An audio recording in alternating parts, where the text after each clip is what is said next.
When asked how it all started, I always tell that it all began that day when we went to botanical gardens. We, meaning yours truly, and two of my friends. Whose idea was it to visit the abandoned station? Who persuaded the others to go? I always tell them that I don't remember. I always lie. It is a safe lie.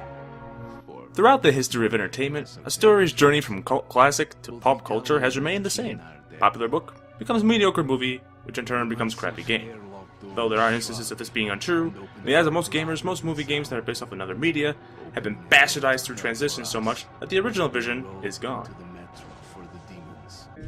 Enter Metro Last Light, a game that seeks to eliminate the middleman. First off, it's not based on a movie, though one is in the works. It's based off the cult classic book Metro 2033 by Dmitry Glukowski. Second, just as I stated, Metro Last Light isn't based on the book, it's inspired by it instead. This game is a sequel to the novel that takes place right where the novel ended. The game is also written by Dmitry Glukowski, ensuring that this is a canon sequel and not just one big old fan fiction. But, do you really need to read the book to get any enjoyment out of this game? I don't know, never read the book, but I have played the game, and let me tell you that you can get some entertainment out of this game without having to read the book first. But you would probably get a lot more if you did. Players assume the role of Artyom, the main character from the novel who for some reason is obsessed with remembering his mother's face. I remember so many random, unnecessary things. Yet I don't remember the most important one. My mother's face. Recently given the title, Ranger, which is this world's version of Spartan Soldier, he's informed that one Dark Run is still alive, a race of mutant beings with the power to see thoughts through people, and the race that Artyom bombed at the end of the novel. Yeah, always hating on the darker race. Well, at least it's not as racist as Bioshock Infinite. Come on! Are you gonna throw it? Or are you taking your coffee black these days? Artyom heads to the surface and attempts to capture it, only to get knocked out and captured by the... Right does not interfere with the Order's business. No way. Here we have That would be retarded. Sweet mother of God, I heard rumors of a concentration camp here, but...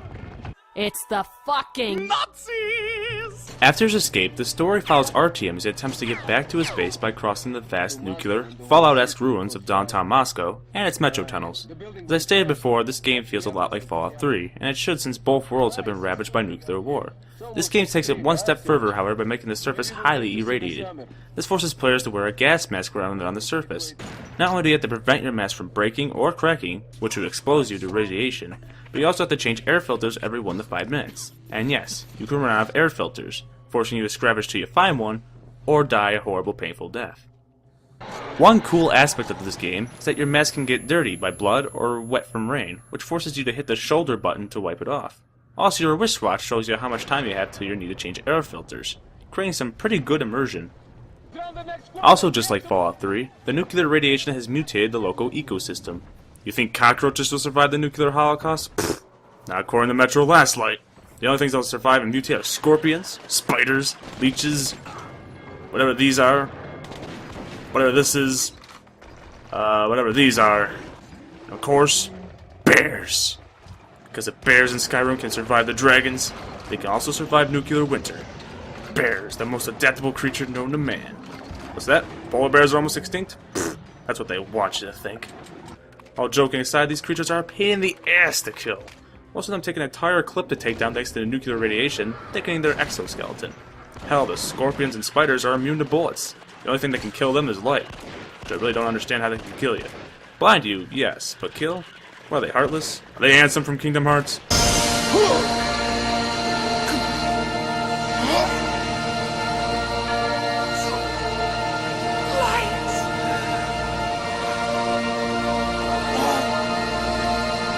why?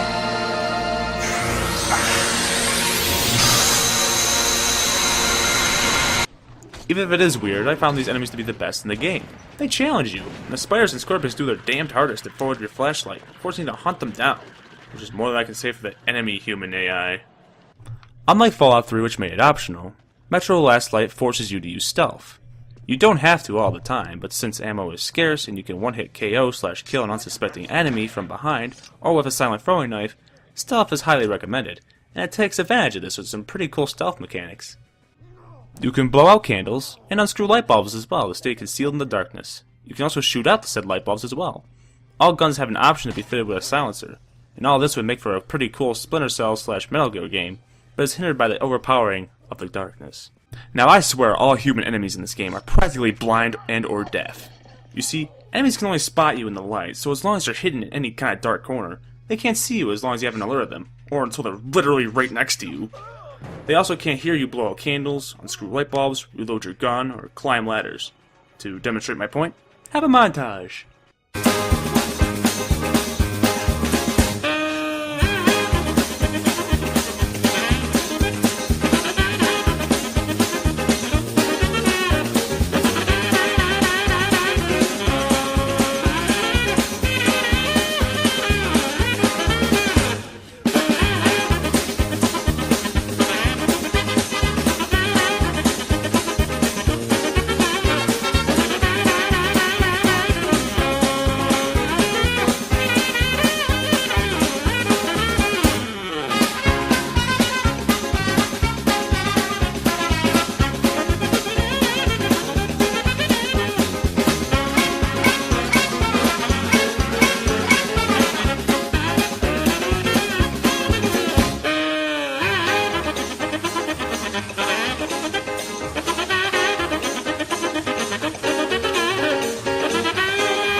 I swear some of these enemies just want to die. Look at this. He's facing a wall for an extended period of time. What guard or soldier does that? What is protecting? The Royal vodka supply?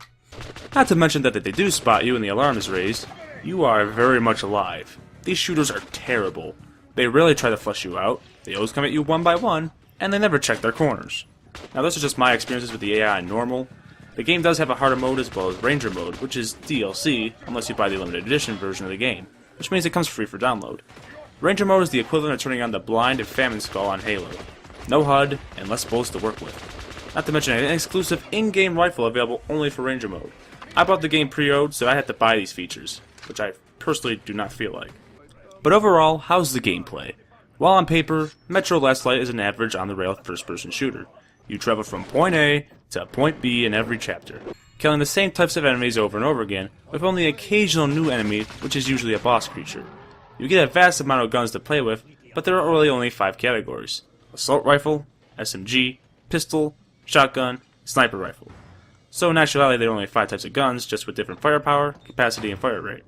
All the weapons are customizable with scopes, lasers, silencers, the whole 9 yards, but nothing that hasn't been done in a first-person shooter before. There is, however, one aspect that I've never seen before, and that's the currency. In the land of Metro, instead of dollars, food, or bottle caps being the currency, they use something much, much more useful. Ammo. High-grade, incendiary, high-powered rounds to be specific. You can find them on knocked-out/deceased guards or in boxes, just like caps. But unlike caps, these just don't serve as a means of buying goods and services. If you're desperate for ammo or just don't give a rat's ass, you can load them into your gun and fire them. This adds a pretty cool mechanic where you can decide whether or not to get better weapons with your money, or fire the best ammo out of cheap, weak weapons. Other than that, and the whole gas mask mechanic, there's nothing that really stands out about Metro Last Light. All the features that have been seen are designed for Ranger game mode. Imagine playing Fallout New Vegas, doing absolutely no exploring, just being on the rail the entire time, and doing the main quest missions, with a stealth ranking of 100, and you pretty much just summed up the entire gameplay of Metro Last Light. In short, Metro Last Light seems like a generic first-person shooter, and it plays like one. It's hard to explain, but doesn't feel like one. The graphics are decent for current gen, the sound's pretty amazing, as well as all the voice work that was done. The world of Metro Last Light feels alive, despite being a barren wasteland. And thanks to some pretty decent writing, the game throws you for a loop every chapter, and makes you want to keep playing in its world till the credits roll. I would love to see another Metro game. If they can improve the enemy AI a little bit, and throw in the ability to turn on Ranger mode on and off at your leisure, the game would be pretty good. Overall, Metro Last Light isn't very long. It's only about 6 to 8 hours of gameplay, and with no multiplayer or confirmed DLC as of yet, I can conclude that this is not one you should buy, but rent while you can. Unless you're a die-hard fan of the novel, save your money or armor-piercing incendiary rounds. I give it 3.5 stars out of 5. And I did.